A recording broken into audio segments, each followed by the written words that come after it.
Ever wondered where your company's registered office should be located and what could go wrong if you list your home address? Now, this matters more than you think. Here's the thing.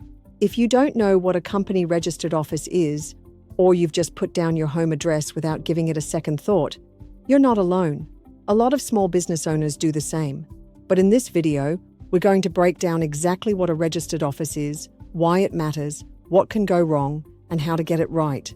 We'll talk about why using your home as the registered office can seriously backfire and the emotional chaos of being served legal documents in front of your family.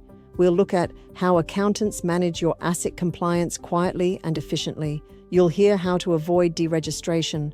It happens more than you think, and what a solvency resolution is and why skipping it can be dangerous. And we'll discuss whether the accountant's fee is actually worth it. So if you're a business owner operating through a company and you want to protect your sanity and your business, this video is for you. Let's start with the basics. Your company's registered office is the official address listed with ASIC. That's where ASIC sends your company's legal notices. But here's what most people don't realize. It's also where anyone, yes, anyone, can serve you with legal documents. And if that address is your home, you guessed it. That means officers of the court can come knocking on your front door. It might be 7 a.m.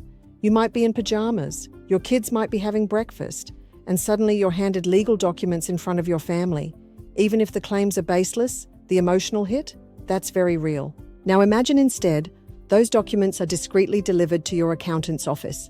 They contact you privately, explain what's going on, and give you time to prepare or respond.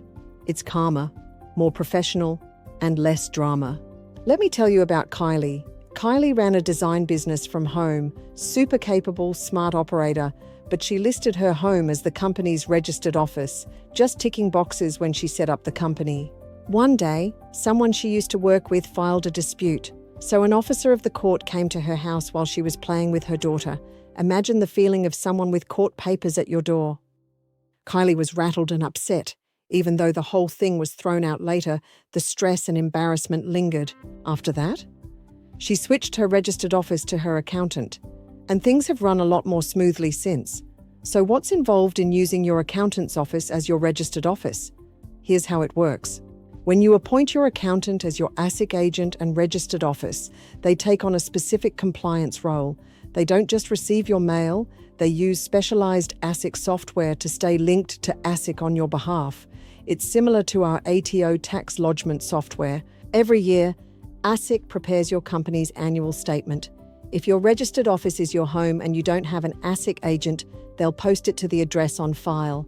And if you've moved or overlooked the renewal, you might never receive it. That's how companies are deregistered, simply because the fee wasn't paid on time or documents weren't signed.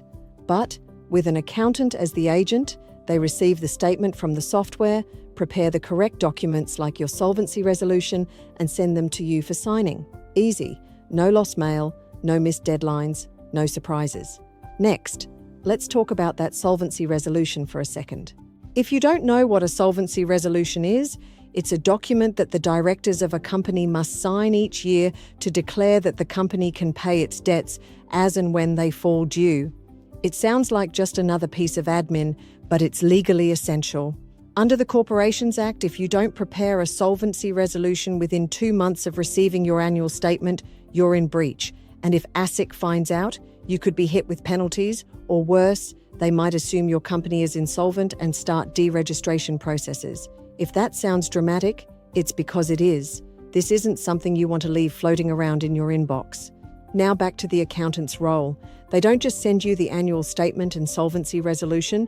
They monitor ASIC deadlines, prepare minutes, email you reminders, and give you a simple way to meet your legal obligations. They act like a filter. All the ASIC noise is handled. You just sign and pay. So what's the catch? Honestly, there's only one real downside to using your accountant as your registered office and ASIC agent, and that's the cost. Yes, you will be charged a fee. It's not because your accountant is greedy, it's because ASIC requires them to use paid, secure software to access company records.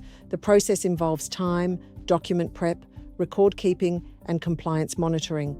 And that software, it's expensive. But the peace of mind, for most people, it's worth every cent. You don't have to worry about whether ASIC sent you a letter. You don't have to figure out what a solvency resolution is or when it's due, and you don't have to worry about court officers ringing your doorbell. Here's how you can check your own business. Step 1. Check where your registered office is right now. You can search for your company on the ASIC register online. If it says your home address, think seriously about changing it. Step 2. Ask your accountant if they offer ASIC agent services. If they do, they'll usually ask you to sign a 362 form. That's the ASIC way of saying, "This accountant now acts on my behalf." Step 3. Make sure your accountant has the software required to receive ASIC documents, prepare solvency resolutions, and keep things compliant. Most professional firms already do. Step 4. Ask about fees. Most accountants charge a separate fee for this service as it is optional. Once everything is set up, you'll get ASIC documents via your accountant. Just check and sign what they send you and pay the company fee on time. Look, if you've made it this far, chances are you care about getting this right. And that's smart, because ASIC doesn't care if you didn't know. They just care that your company follows the law. I've seen how problems can quickly develop, but I've also seen what happens when a good accountant takes the wheel. Clients sleep better, deadlines are met, and stress levels are low. So having your accountant as your registered office might come with a small fee, but the cost of not doing it, that's often much higher. If you have questions, please drop them in the comments. If you want early access to my free weekly business tips, the link is in the video description. And don't forget to hit the like button if this helped you understand the registered office process better. And be sure to watch my next video that explains all the ins and outs of companies. I'll see you next time.